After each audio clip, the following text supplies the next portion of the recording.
Doctor, doctora, cuando pensamos en enfermedades del corazón, muchas veces imaginamos anomalías con las que nacemos. Sin embargo, existe un grupo de patologías que el corazón desarrolla a lo largo de la vida, transformando un órgano sano en uno estructuralmente enfermo, las cardiopatías adquiridas. Mi nombre es Mateo Cada, estudiante del doctor Jorge Castillo de la Cátedra de Imagenología 2 de la Universidad de Cuenca, y hoy analizaremos estas condiciones.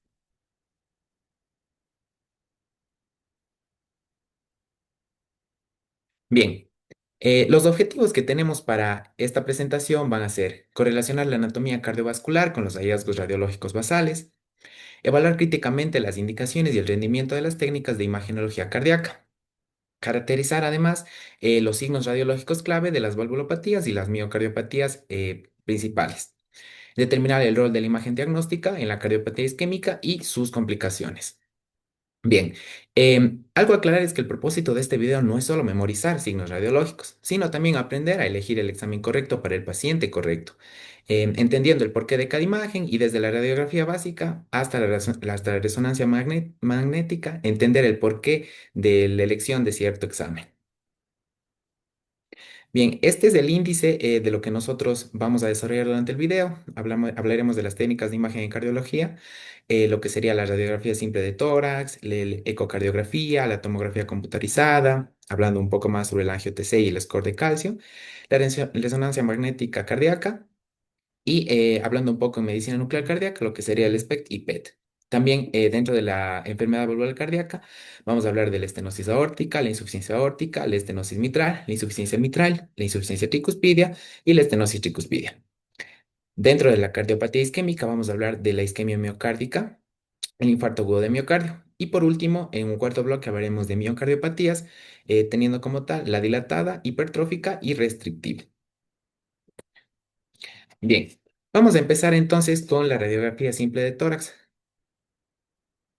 Primero, vamos a hacer un recuento de lo que sería su anatomía y ciertos aspectos más que tenemos que tomar en cuenta en una radiografía cardíaca, en una radiografía de tórax cuando estamos evaluando el área cardíaca. ¿Ya? Entonces, eh, en la proyección AP, perdón, en la proyección PA, nosotros evaluamos los bordes, el arco aórtico a la izquierda y la vena cava superior a la derecha. Las válvulas normalmente no se ven, pero sí se calcifican su disposición de lo que sería adelante hacia atrás en una placa lateral es la pulmonar, la aórtica, la tricúspide perdón, la tricúspide y la mitral.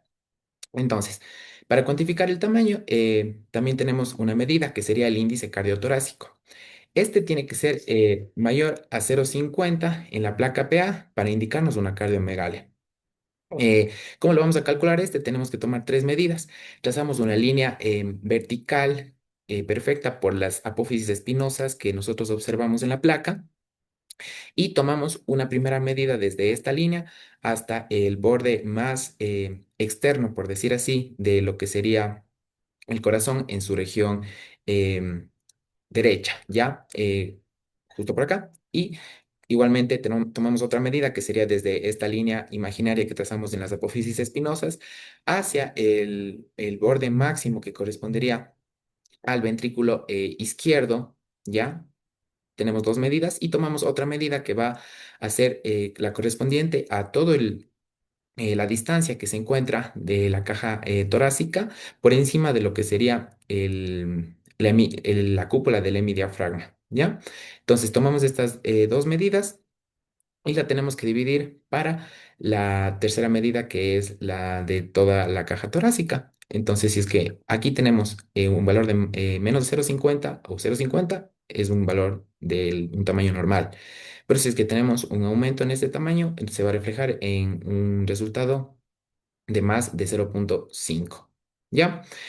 Otra de las formas también sería pues ubicar el crecimiento del ventrículo izquierdo en una radiografía lateral o con el borde cardíaco mayor de 18 milímetros por detrás de la vena cava inferior. Bien, estos son algunos ejemplos en donde nosotros podemos hacer el cálculo de lo que sería la silueta cardíaca y vamos a evidenciar un crecimiento como tal en esta radiografía. Igualmente en la placa lateral nosotros podemos observarla, la correspondiente cardiomegalia que nosotros podemos calcular, pero que también a simple vista es bastante evidente. Acá tenemos otros ejemplos con siluetas cardíacas agrandadas en una radiografía de tórax AP. ¿Ya? En ambos casos. Bien, tenemos que continuar evaluando lo que sería el esqueleto, mediastino y los patrones pulmonares. Entonces, para esto tenemos ciertos signos óseos. Por ejemplo, tenemos el signo de Roessler, que son estas muescas costales que nosotros vemos aquí, que se evidencian desde la tercera hasta la séptima costilla, que nos indican una coartación aórtica. También podemos observar la vena ácigos menor o igual a 5 a 6 milímetros, que es el valor normal. Pero si es que esta está aumentada de más de 10 milímetros, nos indicaría una sobrecarga de presión o de volumen. Por ejemplo, aquí tenemos esta radiografía de tórax PA, en la que nosotros, bueno, que corresponde a un paciente con cortación de la aorta, en la que se hizo un acercamiento para observar más detenidamente lo que sería este signo de Roester, ¿ya? Como se muestran en las flechas. Bien, luego tenemos lo que sería, igualmente analizando el esqueleto mediastino y ciertos patrones pulmonares, tenemos 5 patrones de vascularización pulmonar anormal, que son claves. Se caracteriza por una redistribución del flujo sanguíneo hacia los ápices debido a las fallas izquierdas o una estenosis mitral y la hipertensión arterial pulmonar, que muestra grandes arterias, perdón, biliares con un aspecto podado en la periferia. ¿Ya? Como podemos ver en la imagen. Igual en esta imagen también, esta radiografía PA de tórax, tenemos también un aumento del índice cardiotorácico, como vemos, ¿ya? Y tenemos también un aumento en lo que sería la relación arteria-bronquio de la zona superior y media, que es lo que les menciono de esta redistribución del flujo hacia los ápices. Bien, aquí tenemos otra radiografía simple de tórax PA de una paciente con una comunicación interauricular. Aquí vamos a ver igualmente este esquema de patrón de plétora que les comentaba, en donde va a haber este aumento de la redistribución del flujo. E igualmente en esta radiografía PA de tórax y también una lateral, vamos a observar los signos mencionados, la plétora pulmonar bilateral y también se evidencia una cardiomegalia marcada en la radiografía.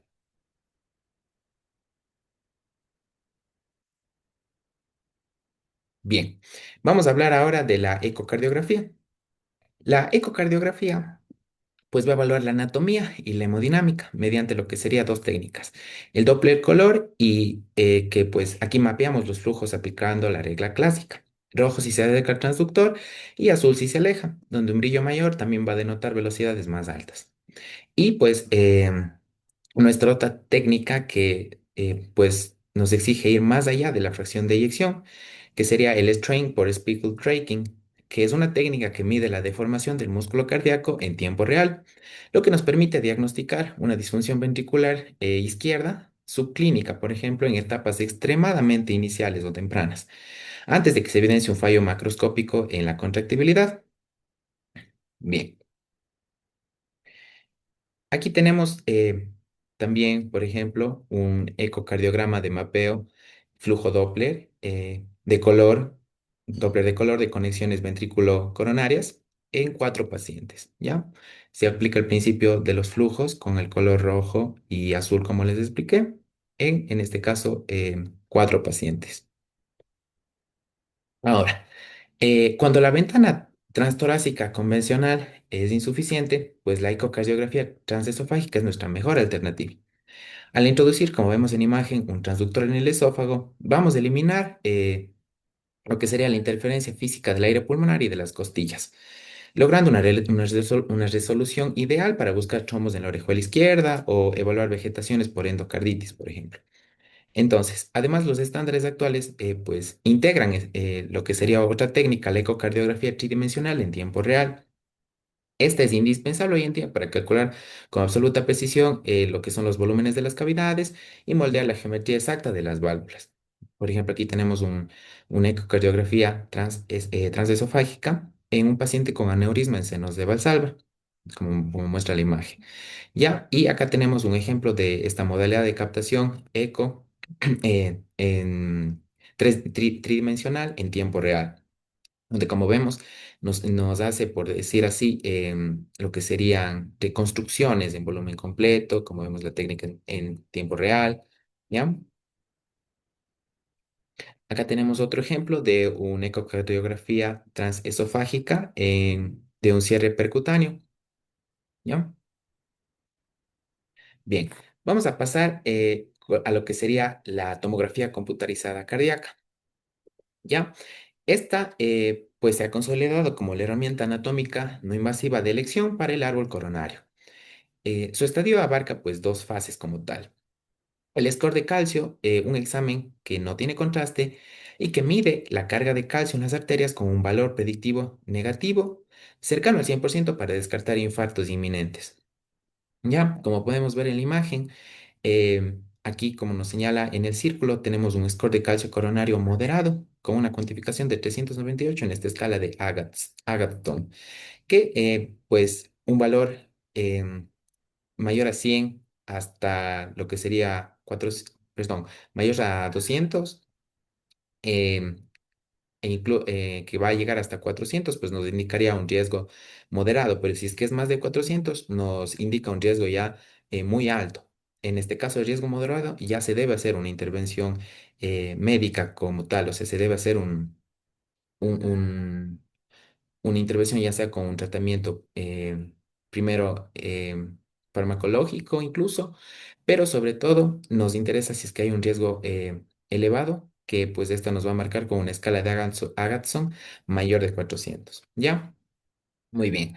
Y como les dije, pues la otra técnica sería la angio-TC coronaria, que nos permite ver directamente la luz del vaso y la composición de la placa ateromatosa.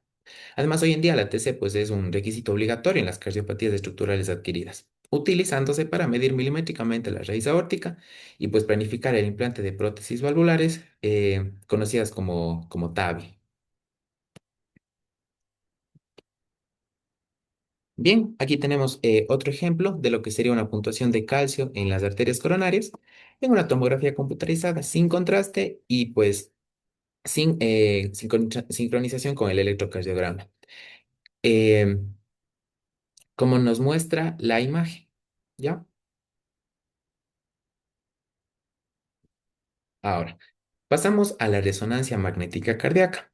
Bien, em, esta por su parte es considerada el gold estándar para medir los volúmenes, la masa y la función de los ventrículos, con una precisión insuperable por la ecografía. Pues aquí su idea radica en la caracterización tisular mediante la secuencia de realce tardío en gadolinio, ¿ya? Entonces, este se va a acumular en las áreas de fibrosis o de cicatriz, haciéndolas brillar.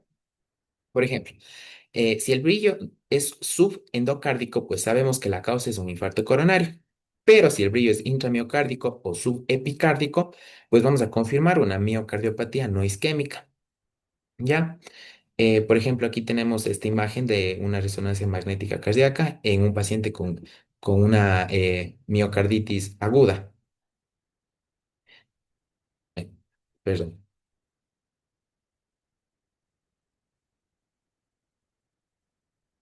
con una miocarditis aguda, ¿ya? Y como vemos, pues nos muestra este realce, este contraste, ¿ya? Y tenemos acá, pues, una resonancia magnética igual cardíaca con infusión de gadolinio en la imagen de la parte derecha que nos va a indicar, pues, lo que sería una miocardiopatía no isquémica. ¿Qué es esto?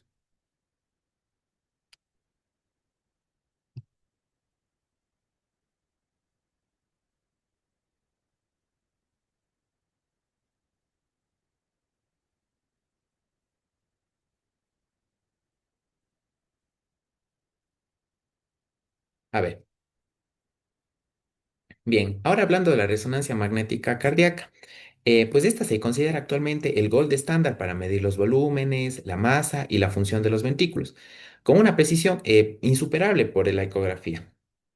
Pues su ideal se caracteriza en lo que sería darle una caracterización tisular mediante la secuencia de realce tardío de gadolinio. ¿Qué quiere decir esto?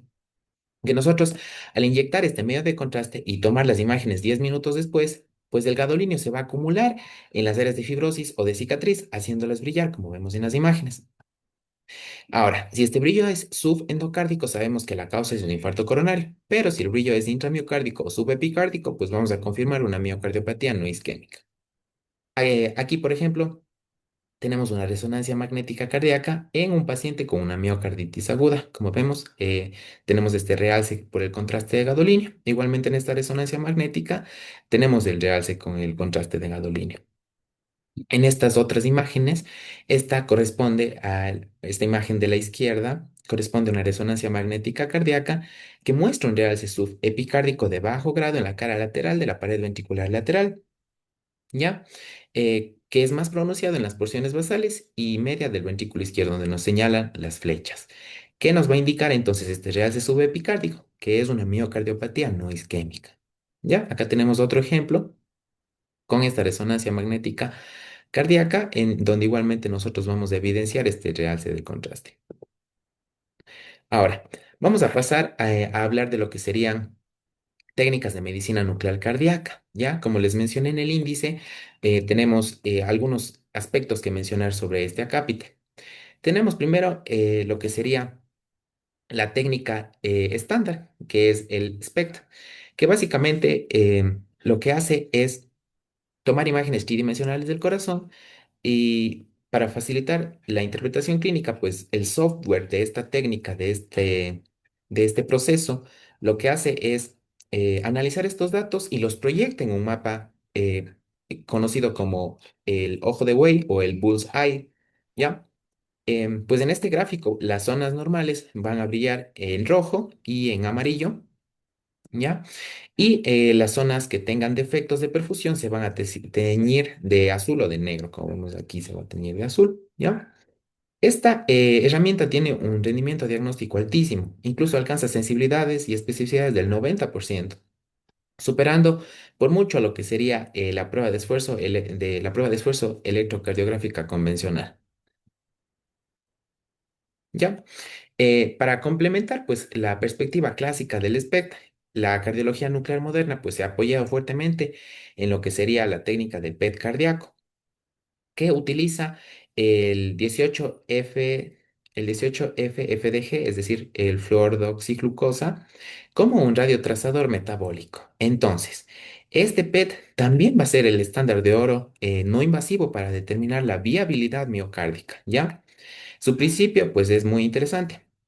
Las células del miocardio, que van a estar crónicamente isquémicas pero vivas, es decir, lo que llamamos del miocardio hibernado, cambian su metabolismo para sobrevivir y consumen de la glucosa en grandes cantidades. Entonces, el PET lo que hace es detectar esta captación de glucosa, permitiéndole pues al clínico saber con certeza si es que vale la pena al paciente someter a un cateterismo o una cirugía de bypass para salvar ese tejido, o si es que ya es una cicatriz irreversible, ¿ya? Aquí tenemos pues un ejemplo de esta técnica con el realce del fluordoxiglucosa, ¿ya? En donde pues la fila superior nos va a indicar secuencias de cine en eje corto, que en donde observamos un engrosamiento marcado y difuso de lo que sería el ventrículo izquierdo. Y en la fila inferior, pues vamos a tener secuencias en un realce tardío, eje corto, donde observamos la presencia de más bien un realce difuso, circunferencial, aumentado en intensidad de señal de todo el miocardio, en ambos ventrículos. Bien, vamos a empezar entonces con lo que serían las enfermedades valvulares. Vamos a empezar hablando de lo que sería la estenosis aórtica. Eh, Iniciando este acápite de las valvulopatías, observamos en el cuadro la etiología que se divide claramente por la edad del paciente, ¿ya? En menores de 65 años, pues predomina la causa congénita, como la válvula aórtica bicúspide o la reumática, mientras que en los adultos mayores, pues sí es más de un origen puramente degenerativo por clasificación, es decir, es más adquirida, ¿ya? Entonces, independientemente de la causa, pues su fisiopatología se va a basar en una sobrecarga de presión crónica que va a obligar al ventrículo izquierdo a generar una hipertrofia concéntrica para vencer así la resistencia. Entonces, por esta razón, lo que nosotros vamos a ver en la radiografía de tórax inicial, pues es inicialmente es un corazón de tamaño pequeño, o bueno, no pequeño, de tamaño normal. Pero el signo clave que nosotros vamos a buscar en la placa, pues es esta dilatación postestenótica de la aorta ascendente, que va a sobresalir en el margen mediastínico derecho debido al impacto del chorro de sangre a alta velocidad. Acá tengo una imagen para explicar mejor. Esta es una radiografía de tórax PA y una lateral en la que tenemos la presencia de una estenosis aórtica. Entonces, aquí se nos va a evidenciar este engrosamiento del borde mediastínico derecho que se va a ocupar por la aorta ascendente.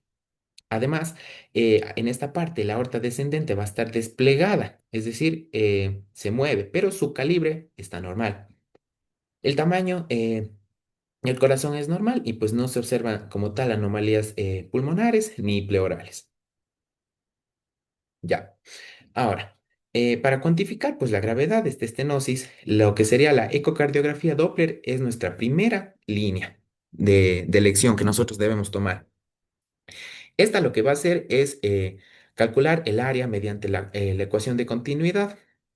Además, la resonancia magnética va a aportar un valor extraordinario al mostrar la turbulencia como un chorro negro de pérdida de señal y cuantificar la velocidad con mapas de base. Ya. Entonces, una estenosis nosotros la vamos a clasificar como grave si es que el área es menor a lo que sería 1 centímetro cuadrado o un gradiente medio es de 40 milímetros de mercurio o más. Sin embargo, pues la cardiología moderna pues ha resuelto un gran problema. Cuando el ecocardiograma muestra estos gradientes discordantes de lo que les menciono, pues debido a un ventrículo muy pequeño, por ejemplo, es ahí donde entra la tomografía computarizada. ¿Ya? Aquí vamos a realizar el score de calcio de la válvula aórtica y pues si es que hallamos valores mayores a 2000 en la escala de Agatston, que ya es un valor bastante alto en hombres, o 1200 en mujeres, que igualmente son valores muy altos, pues nos va a confirmar de manera definitiva una estenosis aórtica grave. Por ejemplo, en esta imagen les he traído una ecocardiografía Doppler en la que se presenta esta estenosis aórtica. ¿Ya? Tenemos acá también un estudio de una TC con una válvula aórtica calcificada, que es lo que señalan las flechas verdes. Esta la tenemos en un plano de un corte coronal, ¿ya? Y acá tenemos una resonancia magnética en una secuencia T1 que pues muestra este estrechamiento supravalvular aórtico que les menciono. Bien, continuamos con lo que sería la insuficiencia aórtica, ¿ya? Eh, como observamos en este cuadro, pues nuestra bibliografía base, es decir, el texto de Pedrosa, nos destaca que lo más común es la dilatación de la raíz aórtica que va a ensanchar el anillo, seguida de lo que sería la etiología reumática y congénita. Entonces, clínicamente, lo que sería la insuficiencia grave se va a caracterizar por una amplia diferencia de presiones, una sistólica muy elevada y una distólica que incluso cae a 50 milímetros de mercurio o menos. Pero nosotros lo que nos interesa, es decir, los signos en la radiografía, va a ser que el comportamiento de la aorta ascendente es clave. Si el daño es de las válvulas, pues la aorta se va a dilatar en sístole y se va a reducir en diástole. Pero si es secundario, la dilatación de la raíz va a permanecer dilatada todo el ciclo, ocupando el espacio retroesternal en la placa lateral. Además, el libro pues nos da una regla diagnóstica ante un aneurisma aórtico. Si el paciente tiene menos de 30 años y no está calcificado, pues debemos sospechar en la enfermedad de Marfan. Y por su parte, si es que tiene entre 45 y 65 años y está calcificado, pues esta correspondería a una aortitis sifilítica. ¿Ya? Aquí les he traído una radiografía de tórax en un plano PA y lateral con una insuficiencia aórtica para que entendamos mejor. ¿Ya? Entonces se nos va a demostrar un agrandamiento como tal del ventrículo izquierdo con la configuración aórtica, lo que va a reflejar esta dilatación adaptativa que se observa clásicamente en lo que sería la insuficiencia aórtica. ¿Ya? Em, Vamos a continuar con lo que sería el diagnóstico por ecocardiografía y Doppler, ¿ya? Ecocardiografía Doppler. Entonces, la ecocardiografía va a demostrar de forma exacta los cambios geométricos, ¿ya? La insuficiencia crónica pues va a producir una dilatación de la cavidad y va a hipertrofiar de forma excéntrica, lo que significa que la masa cardíaca total va a aumentar significativamente, pero el espesor de las paredes solo va a crecer discretamente, ¿ya? Entonces, mediante la técnica del Doppler color, pues nuestra bibliografía nos explica que la gravedad se determina midiendo la anchura y la extensión del chorro regurgitante dentro del ventrículo izquierdo, calculando pues el cociente entre el área de chorro y el tracto de salida. ¿Ya? Y los grados de la severidad de la insuficiencia aórtica, pues le van a clasificar como leve, moderada o severa. Y una subclasificación del grupo moderado en leve a moderada. Entonces, en esta imagen de aquí, por ejemplo, tenemos una evaluación semi-cuantitativa de la insuficiencia aórtica, en la que están usando el ancho de la vena contactada. Aquí se presenta lo que se llama los tres ejes del regurgitante. Como dice aquí, y como les expliqué, tenemos lo que sería el chorro turbulento, tenemos un área de convergencia del flujo, una vena contracta, conformando así lo que sería estos tres ejes del sed recurgitante. Igualmente acá en esta insuficiencia aórtica, en esta ecocardiografía transesofágica. Bien, pasamos a hablar de lo que es la estenosis mitral. Entonces, ¿cómo nos detalla este cuadro? La enfermedad reumática, pues es con diferencia la causa más común, que se va a presentar con una con una media de edad de entre los 20 años. ¿Ya? Morfológicamente, pues la fusión de las comisuras y el compromiso de las cuerdas tendinosas hacen que la válvula se deforme y que simule como tal un embudo. Entonces, fisiopatológicamente, pues esta obstrucción va a generar un aumento retrógrado de presiones, donde va a crecer la aurícula izquierda, lo que genera esta hipertensión venosa pulmonar y consecutivamente una hipertensión arterial pulmonar. Entonces, esto va a terminar dilatando e hipertrofiando el ventrículo derecho hasta llevarlo a la falla. En la radiografía de tórax, pues nosotros lo que vamos a hacer es buscar un crecimiento de la aurícula izquierda, del ventrículo derecho y del tronco pulmonar. Además, un hallazgo radiológico muy clásico en casos crónicos, pues es un patrón intersticial nodular que va a reflejar el depósito de lo que sería hemosiderina. Además, el libro nos hace una distinción vital sobre las calcificaciones, hablando que la calcificación reumática pues afecta a las valvas y las comisuras y muestra una amplia excursión en la fluoroscopía, mientras que la calcificación fisiológica del anillo pues es más propia de ancianos y tiene una forma en C y casi no se mueve durante el ciclo cardíaco. Ya. Entonces, hablando más de estos signos de lo que sería una radiografía de tórax PA, igualmente en una lateral, vamos a ver que este paciente presenta primero una estenosis valvular mitral de larga duración. Ya, tenemos aquí pues un agrandamiento de la aurícula izquierda que se observa como vemos acá, en el enderezamiento del borde cardíaco izquierdo y un doble borde cardíaco en esta región, donde muestra la flecha roja. ¿Ya? El resto de la silueta cardíaca se va a mostrar en este color amarillo, se está mostrando lo que sería la aurícula derecha, el ventrículo derecho y el ventrículo izquierdo. Y observamos también un agrandamiento de la aurícula izquierda, que la observamos principalmente acá en la proyección lateral. Ahora, pues para definir lo que sería la conducta terapéutica como tal, la ecocardiografía bidimensional y Doppler, pues son los estudios fundamentales. Estos no solo cuantifican el grado de obstrucción y evalúan la insuficiencia asociada, sino que también permiten detectar trombos de la orejuela izquierda, que suelen pasar muy desapercibidos en las angiografías convencionales.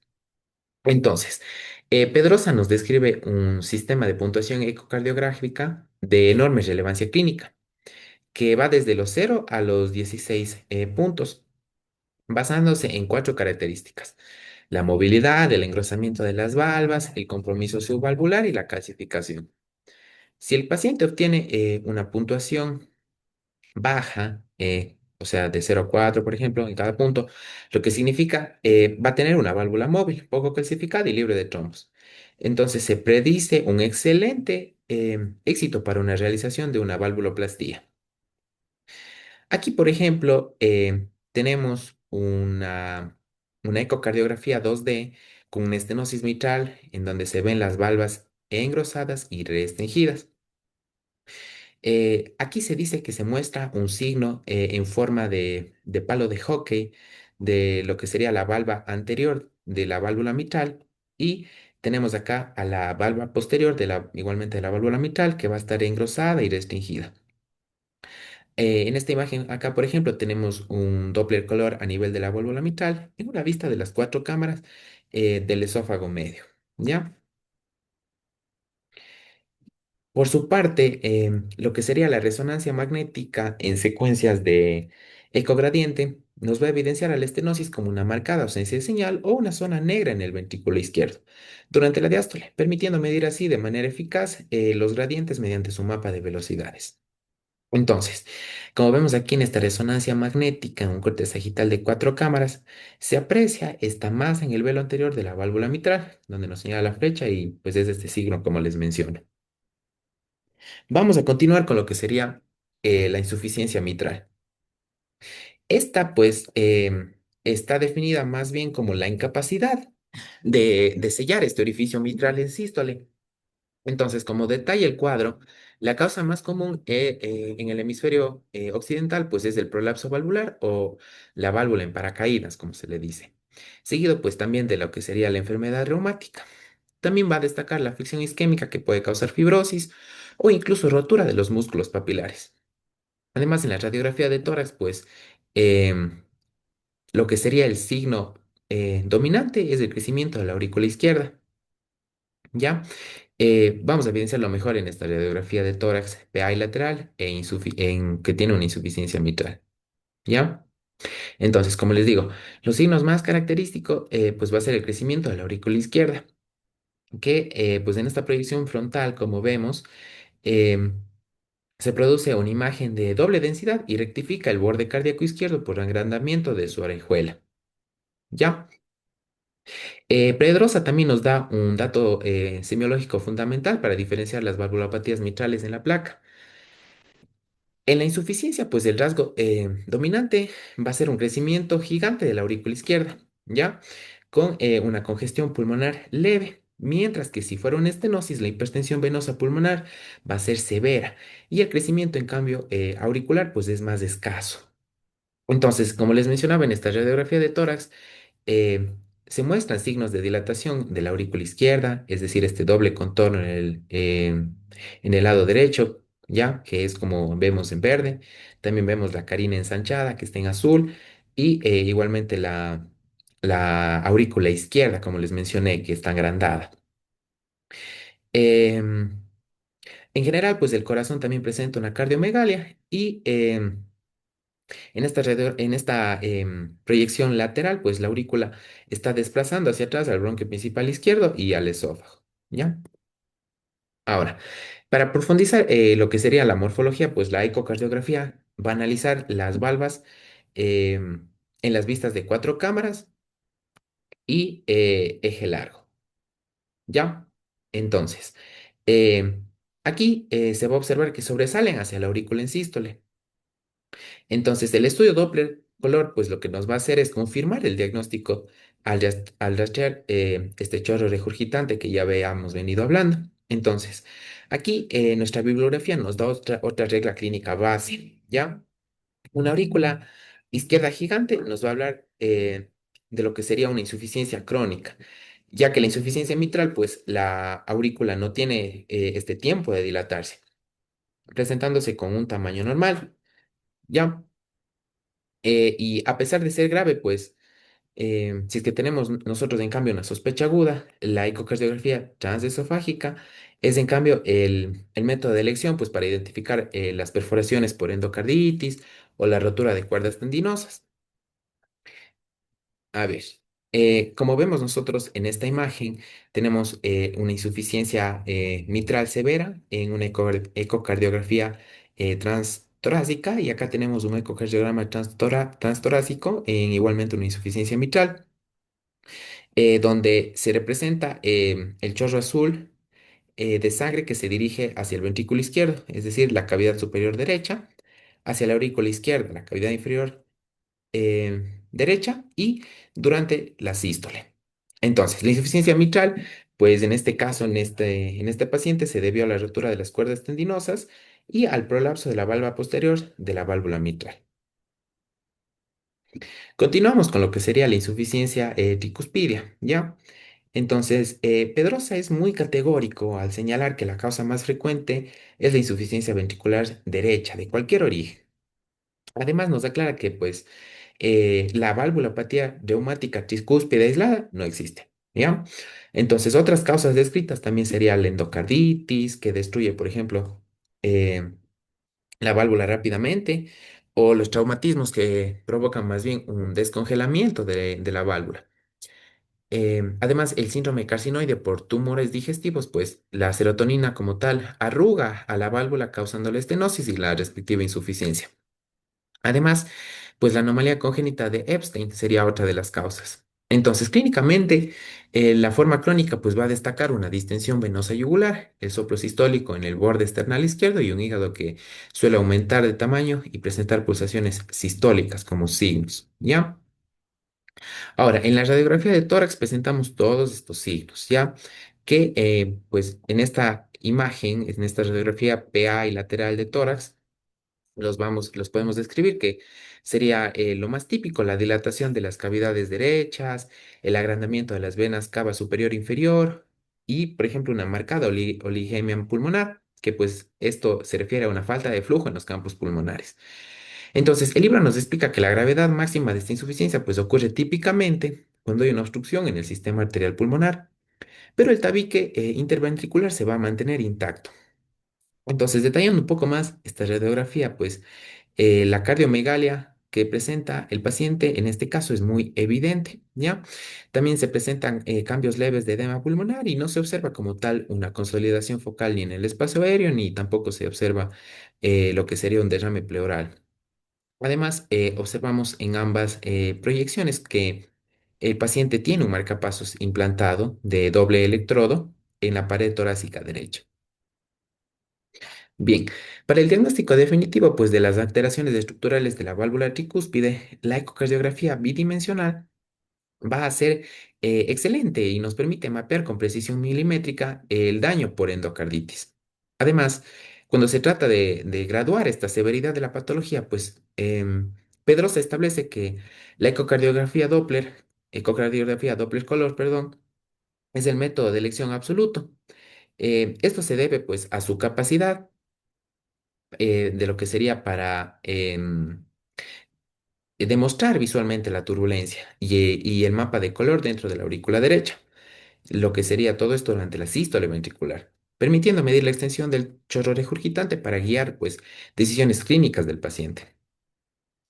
En este caso, por ejemplo, aquí tenemos una ecocardiografía Doppler color con una insuficiencia tricuspidia grave, em, donde vemos una velocidad máxima de alrededor casi 3000 milisegundos durante la sístole. ¿Ya? En cambio, acá tenemos también una ecocardiografía transesofágica bidimensional, donde se nos muestra una regurgitación tricuspidia que se la clasifica como grado 2 y una regurgitación mitral grado 1, que como dijimos se suelen acompañar. Ahora, hablando un poco más de lo que sería la estenosis tricuspidia, como nos indica este cuadro, su etiología pues tiene más bien un origen reumático y con frecuencia pues no es tan común las causas congénitas. Más bien el síndrome carcinoide o la presencia de un mixoma en la aurícula derecha son causas más comunes, ¿ya? En los casos graves, pues el gasto cardíaco se va a reducir drásticamente y el paciente se va a manifestar con disnea, va a presentar signos de hipertensión venosa pulmonar. Entonces, nosotros al evaluar la radiografía de tórax de una estenosis tricuspidia pura, pues vamos a buscar tres signos claves. Lo que sería el crecimiento de lo que es la aurícula derecha, Además, una llamativa dilatación de las venas sistémicas y la oligoemia pulmonar, que ya dijimos que es por la falta de flujo. ¿Ya? Pero además, lo que sería Pedrosa nos destaca que cuando esta patología viene acompañada con estenosis mitral, pues la placa cambia y también va a revelar un agrandamiento del ventrículo derecho y de la aurícula izquierda, ¿ya? Advirtiéndonos además que pues la insuficiencia tricuspidea sobreañadida puede llegar a enmascarar los signos radiológicos clásicos de la estenosis mitral. Entonces, en este caso, en esta radiografía de tórax igualmente anterior y lateral, nosotros la he traído acá principalmente porque observamos lo que sería esta prótesis, este cambio de anillo de la válvula tricúspide, que lo observamos tanto en la radiografía PA como en la lateral. Ahora, si estamos hablando del abordaje diagnóstico definitivo, pues la ecocardiografía es nuestra mejor herramienta. Podemos emplearla tanto en vía transtorácica como en la transesofágica. Ahora, el signo ecocardiográfico clave que describe el libro pues, es el hallazgo de una pendiente diastólica reducida durante la apertura de la válvula, pues lo que nos confirma que, que es una estenosis, ¿ya? Además de evaluar pues, el compromiso valvular reumático, la ecografía cumple un rol crucial en el diagnóstico diferencial, pues nos permite descartar de manera inmediata masas o tumores intracavitarios, como por ejemplo el mixoma de la aurícula derecha, que, pues aunque es una causa rara de estenosis tricuspidia, también debe excluirse en el protocolo de la imagenología. ¿Ya? En este caso tenemos aquí una ecocardiografía transtorácico que nos muestra la estenosis y la regurgitación tricuspidia como tal, lo que están señalando nuestras flechas blancas. Bien, vamos a abordar ahora nuestro siguiente bloque que respecta a las cardiopatías isquémicas, empezando con lo que sería la isquemia miocárdica. ¿Ya? Como se detalla en el cuadro clínico, pues todas las variantes de esta patología van a reflejar como tal una perfusión miocárdica deficiente, que lo que hace es comprometer el aporte de oxígeno al músculo cardíaco. Entonces, cuando estos periodos de isquemia son prolongados, lo que hace es que se producen alteraciones directas en la que es la contractibilidad del miocardio. Entonces, esto se va a traducir en este síntoma clínico que es muy típico, lo que sería la angina de pecho o el angor pectoris, también es conocido, que se le describe como un malestar o como un dolor localizado en la región retroesternal. Entonces, este dolor también es muy típico que se desencadene por esfuerzo, estrés emocional, exposición al frío o pues tras ingesta de ciertos alimentos. Y pues suele aliviarse con la nitroglicerina. Pero el libro nos advierte que este dolor isquémico prolongado puede durar desde 10 a 20 minutos hasta varias horas y puede acompañarse también de palpitaciones y disnea de esfuerzo.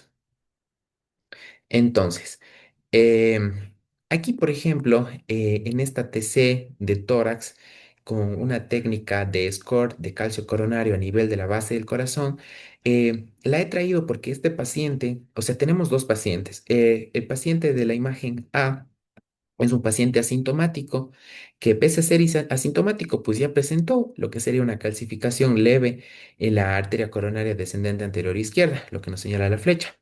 Em, con una puntuación de Agatston de 80. Pero lo que realmente nos importa, pues en este caso sería la imagen número B, que nos corresponde a un paciente con una cardiopatía isquémica y además se acompaña de una artritis reumatoide temprana. Entonces, eh, como se ve en la imagen, pues va a haber hay una calcificación más bien grave de lo que serían las arterias coronarias descendente anterior izquierda, lo que nos señala la flecha roja, y lo que sería la circunfleja, la flecha amarilla, que pues nos indican que tiene una puntuación de Agatston de 1166, que ya es bastante avanzado y nos implica un riesgo muy grave. Bien, continuamos con otra cardiopatía isquémica que sería el infarto agudo de miocardio. Entonces, en el infarto agudo de miocardio, el cese prolongado pues, del flujo coronario genera una necrosis tisular. que se va a manifestar clínicamente con lo que sería un dolor torácico, palpitaciones y soplos, especialmente soplos de galope, ¿ya? Elevándose enzimas clave como la CPK y su fracción, la CPK-MB, de forma proporcional a la extensión del daño. Entonces, nosotros vamos a tener ciertos hallazgos radiológicos específicos, ¿ya? Eh, entonces, Pedrosa nos aclara que casi siempre es normal la radiografía si es que, por ejemplo, la función ventricular está preservada. Pero en la cardiopatía isquémica crónica, pues entre el 29 y el 40% de los casos sí va a mostrar calcificaciones coronarias visibles en la placa simple, principalmente en los segmentos proximales de la descendente anterior y en la arteria circunfleja. Pues estas se van a detectar con gran exactitud mediante la TC ultrarrápida. Ahora, otro hallazgo radiológico crítico, pues es el aneurisma ventricular, que se va a reconocer como tal por una deformidad en el contorno izquierdo y una línea de calcio de alta densidad, que pues, bueno, lo tenía una imagen, aquí está, que como vemos en esta radiografía apilateral, se observa esta opacidad calcificada compatible con lo que les menciono, este aneurisma ventricular izquierdo. Acá también lo vemos en la radiografía lateral. Ya. Ahora también hay que mencionar que el libro pues, nos da un tip clave. El calcio sigue estrictamente el contorno del ventrículo izquierdo, a diferencia del calcio pericárdico que envuelve toda la silueta cardiovascular. Ya, hay que tener en cuenta eso. Y también se nos menciona que si ocurren complicaciones como por ejemplo la rotura de los músculos papilares, se va a generar un soplo sistólico en la punta. Y en la placa se va a evidenciar de inmediato pues la hipertensión venosa pulmonar, el edema intersticial y edema alveolar. En esta imagen por acá tenemos el caso de lo que se muestra una calcificación como tal de las arterias coronarias en una tomografía computarizada de tórax que tiene baja dosis. Em, Se nos muestra pues esta calcificación en lo que sería la arteria descendente anterior izquierda, la arteria circunfleja izquierda y la arteria coronaria derecha. Esta imagen ya les mencioné. Y pues vamos a continuar con lo que sería el siguiente bloque de este tema que hace referencia a las miocardiopatías. Vamos a empezar analizando en primer lugar la miocardiopatía dilatada. Entonces, como nosotros vemos en el cuadro, pues acá vamos a hablar de ciertos parámetros y características típicas de lo que sería esta enfermedad. Eh, Tenemos que la entidad de causa desconocida es su principal, una de las principales características, ¿ya? Además, se va a caracterizar histológicamente por una dilatación de las cuatro cavidades, una hipertrofia biventricular y fibrosis intersticial, predominando en las áreas subendocárdicas en el ventrículo izquierdo. Ya. Ahora, fisiopatológicamente, pues esta va a cursar con una marcada reducción de lo que sería la fracción de eyección y con una hipocinesia global. Entonces, la elevación retrógrada de las presiones va a generar una hipertensión venosa pulmonar, lo que también nos va a orientar a ciertos signos.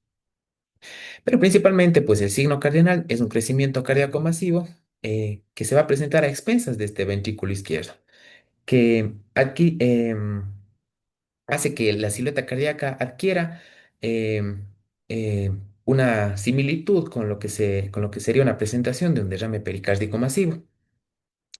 Además, hay un dato muy importante que el libro nos menciona, es que la aorta se mantiene de tamaño normal debido al gasto bajo, al gasto cardíaco bajo, ¿ya? Crónico. Y pues esto nos aconseja que tenemos que vigilar la prominencia de la vena ácigos y de la vena cava superior para estimar este volumen sanguíneo circulante del paciente. Tenemos aquí, por ejemplo, esta radiografía AP y lateral en la que se presenta una cardiomegalia con un agrandamiento del ventrículo izquierdo.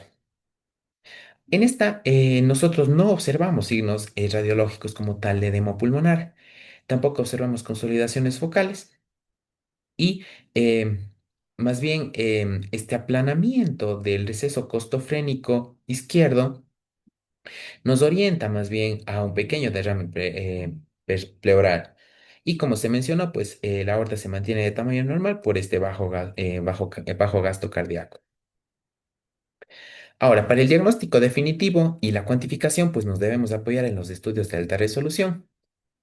Nos debemos apoyar en la ecocardiografía, pues esta nos va a revelar una dilatación biventricular con un signo muy característico. Este movimiento como tal paradójico del tabique interventricular y una marcada hipocinesia de la pared posterior, siendo el plano transversal la herramienta ideal para descartar la formación de trombos en lo que sería el ápice del ventrículo izquierdo. Ahora, eh, nosotros observamos aquí un ecocardiograma transtorácico en una vista paraesternal de eje largo que nos muestra una dilatación del ventrículo izquierdo en lo que sería la imagen A. En la imagen B, que igualmente la seguimos observando nosotros a la izquierda, vamos a encontrar que la ecocardiografía en modo M, desde esta misma vista, pues nos va a revelar una marcada disminución del engrosamiento sistólico en el miocardio. Además, como les mencioné, pues también hay que tomar en cuenta la angiografía, que pues nos va a ratificar todos estos hallazgos morfológicos y aportando el dato definitivo para el diagnóstico de una miocardiopatía dilatada. Eh, lo que sería la confirmación de un árbol arterial coronario completamente normal, que nos descarte el origen isquémico. Ya. En esta imagen les he traído a propósito pues una angiografía coronaria que tiene una miocardiopatía dilatada. Pero, ¿cuál es el punto de esta imagen de acá? Explicar que hay excepciones. Por ejemplo, en esta angiografía hay una desproporción característica entre el tamaño de las arterias epicárdicas, el número de las ramas laterales y el tamaño del corazón. Ya. Continuamos con lo que sería la miocardiopatía hipertrófica. Bien. Em, esta miocardiopatía, pues, es una entidad que se caracteriza morfológicamente por una hipertrofia asimétrica que compromete tanto el tabique ventricular como la pared anterior del ventrículo izquierdo. Además, fisiopatológicamente, pues, el músculo que va a estar engrosado va a reducir la distensibilidad diastólica, ofreciendo una resistencia al llenado, que genera además una función sistólica con una fracción de eyección aumentada, hiperdinamica, mayor al 80 al 90%. Entonces, clínicamente, esto va a hacer que se divida en obstructiva y no obstructiva. La miocardiopatía hipertrófica obstructiva se genera un gradiente de presión sistólico por debajo de la válvula aórtica, lo que va a incrementar pues peligrosamente ante una hipovolemia, una hipotensión o latidos ectópicos. Además, va a afectar predominantemente a varones, lo que puede causar angina o síncope, y la mitad de las muertes por esta enfermedad pues ocurren de forma súbita. Ahora, ¿qué hallazgos radiológicos nosotros vamos a tener? Pues Pedrosa nos enseña que es muy similar a una estenosis aórtica, porque muestra un borde cardíaco izquierdo redondeado por la hipertrofia, a ver, lo vamos a ver mejor acá.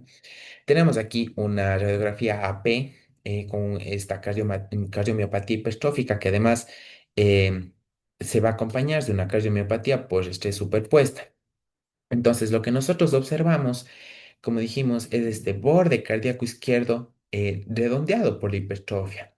Además, la aorta va a lucir completamente normal y en la derecha más bien vamos a ver en un paciente con una miocardiopatía hipertrófica igualmente, pero es el caso de un niño, es una neonatal, donde nosotros vemos pues una evidente cardiomegalia que se acompaña de congestión vascular pulmonar y edema intersticial pulmonar leve a moderado. Igualmente, como les mencioné, pueden haber excepciones en las hallazgos radiológicos.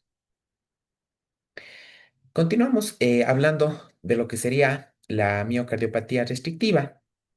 Entonces, em, nosotros cuando hablamos de esta miocardiopatía, debemos entender que es una entidad en la que el músculo cardíaco pierde elasticidad y pues disminuye el volumen diastólico. Por tanto, el gasto cardíaco va a disminuir y también la contractibilidad más bien se va a mantener normal hasta que se encuentre en fases tardías. Entonces, como detalle el cuadro, pues sus causas principales son una fibrosis endomiocárdica o como ya hemos venido mencionando, también una amiloidosis o una hemocromatosis, que son usualmente causas muy comunes o más típicas de lo que serían las miocardiopatías. Entonces, si la cavidad pues se reduce en etapas avanzadas, va a tomar incluso el nombre de miocardiopatía obliterativa, es lo que nos menciona el libro.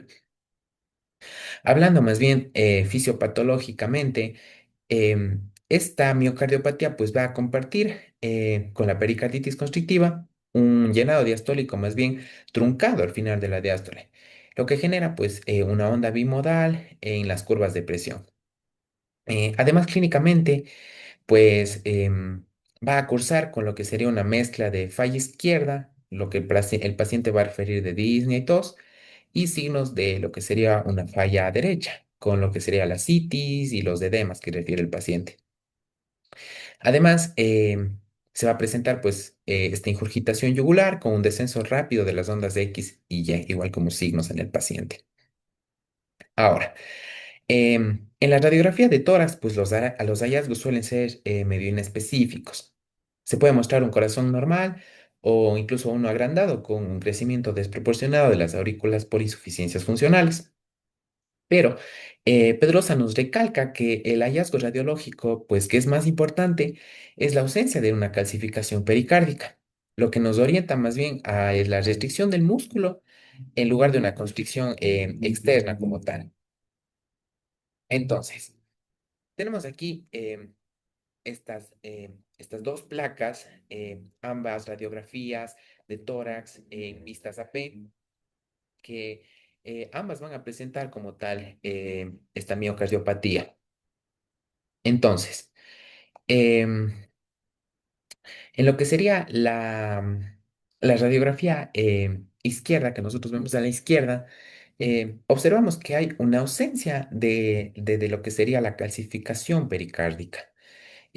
Apreciamos también lo que sería una cardiomegalia y una marcada dilatación vía auricular que pues nos genera el ensanchamiento en lo que sería la base del corazón.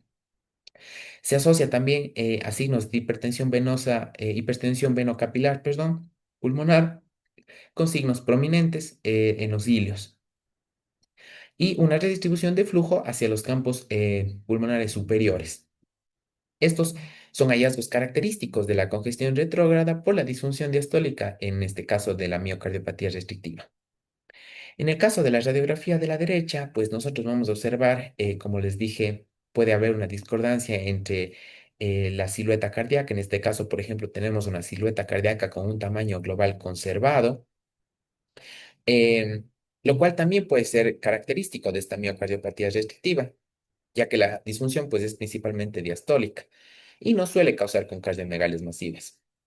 Se suman además signos evidentes de hipertensión venosa capilar pulmonar igualmente y congestión que se presentan como este sombreado de los hilios pulmonares, tanto del derecho como del izquierdo, que se marcan con los números como vemos aquí 2 y 3, que se nos presentan como engrosados y densos por este flujo retrógrado. Además, pues hay una dilatación de estructuras vasculares del mediastino superior derecho, que como nosotros vemos aquí se marca con el número 1 lo que es compatible pues con la congestión de la vena cava superior, que nos refleja como tal el compromiso hemodinámico, sistémico y pulmonar que es típico de esta patología restrictiva.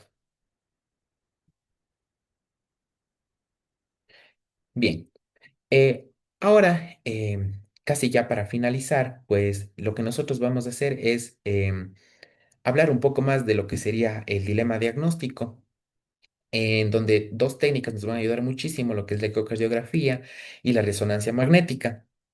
El ecocardiograma, la ecocardiografía, pues como tal, evidencia un agrandamiento auricular y un aumento de la masa ventricular. Y nos regala un signo muy típico, muy patognomónico, por decir así, en el caso de la amiloidosis cardíaca, que se visualizan ecos brillantes y centellantes en el miocardio, lo cual nos sella el diagnóstico.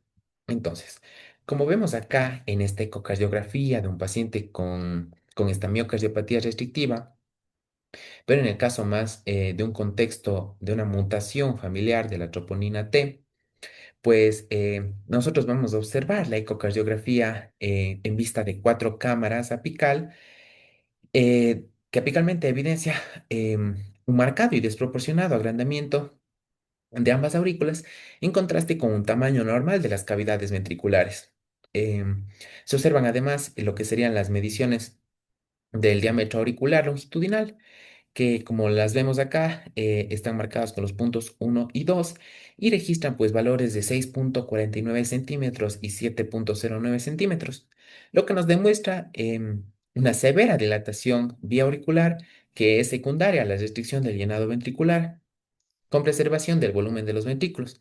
Un hallazgo clásico y patognomónico que confirma el diagnóstico de una miocardiopatía restrictiva también. Y hablando de lo que sería la resonancia magnética cardíaca, por su parte, en las secuencias spin-echo, en una miocardiopatía restrictiva, es característico ver grandes aurículas con ventrículos normales y una señal intracavitaria brillante debido a la ectasia, o más bien conocido como encharcamiento de la sangre por el bajo gasto. Entonces, el punto de corte definitivo que a nosotros nos dicta es el grosor del pericardio. Si la resonancia magnética cardíaca pues mide un espesor pericárdico más de 4 milímetros o mayor, pues el diagnóstico se desvía inmediatamente hacia una pericarditis constrictiva. Pero si el espesor es normal, pues nosotros confirmamos de forma segura que estamos ante una miocardiopatía restrictiva. Entonces, en este estudio de resonancia magnética que se encuentra en esta secuencia de sangre brillante, conocida como Bright Blood, pues vemos el caso de una miocardiopatía restrictiva con la amiloidosis cardíaca. Entonces, las características distintivas, pues va a haber este engrosamiento de las paredes cardíacas, la restricción del llenado diastólico de los ventrículos, que generalmente nosotros lo observamos cerca del ventrículo izquierdo.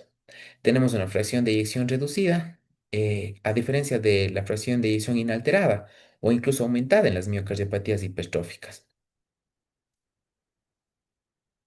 Y tenemos, por último, lo que sería este estudio de resonancia magnética cardíaca, que como tal se compone por cuatro paneles, A, B, C y D, que combinan secuencias anatómicas y funcionales de caracterización tisular, que nos orientan altamente hacia una patología infiltrativa o restrictiva, como el caso de la amiloidosis de este paciente. Entonces, las dos de arriba son secuencias cine RM en sangre blanca.